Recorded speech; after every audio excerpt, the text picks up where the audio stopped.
In the past few weeks, it has been reported that numerous municipalities in Massachusetts, including Burlington, have had drinking water tests come back with levels of polyfluoroalkyl substances, or PFAS, that are above the new state standard of 20 parts per trillion. Burlington came in at 40 parts per trillion. To help clear up any confusion, I caught up with DPW Director John Sanchez to ask him about the situation. He started by stressing that this is not a new contamination of the water supply. Yeah, that's the very important thing. Nothing has changed in the treatment. Nothing has changed as far as our water. The same water that we're drinking today was the same from a month ago, 2 months ago, last year. The only thing that changed is the regulation. New systems have been developed that you can actually start reading to much lower levels. We're talking parts per trillion here, which have incredibly small.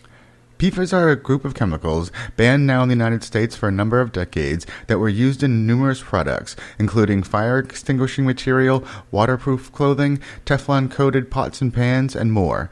They do not break down and are ubiquitous in the environment. I mean, they are absolutely everywhere in the system, and they don't disappear. They call them the forever chemicals for a reason. So they've been around with us, and even though they haven't been making those for 30 years, they're still in the environment. They're still in the groundwater, they're still in the surface water. Sanchez spoke about the implications of having PFAS higher than the state standard. What does that mean?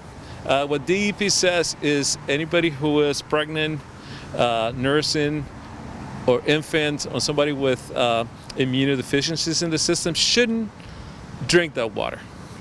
For everybody else, this is a long-term issue. In other words, if you drink this water over your entire lifetime, then you may have a problem, but not something that is immediate or during the short term. It's not the type of emergency that you have to immediately stop drinking water, like when we had a boil water order. It's nothing like that. And this is why we didn't do a reverse 911, because we don't want to, send the wrong message out there. People should educate themselves on what it means to them.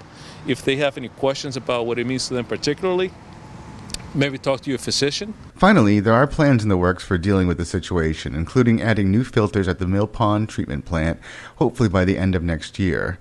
The big thing that will help, Sanchez said, is closing the Vinebrook plant and connecting to the MWRA. So we have to treat for them. So the good news is that we made a decision in the town. In 2018, town meeting decided to abandon the Vinebrook treatment facility and move that source to the MWRA.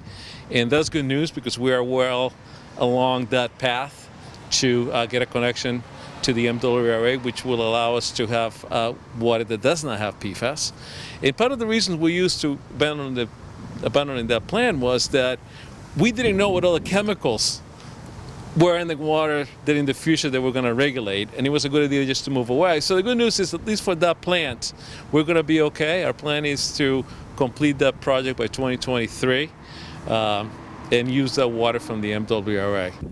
From outside the Town Hall Annex, I'm BNEWS Director Rich Hosford.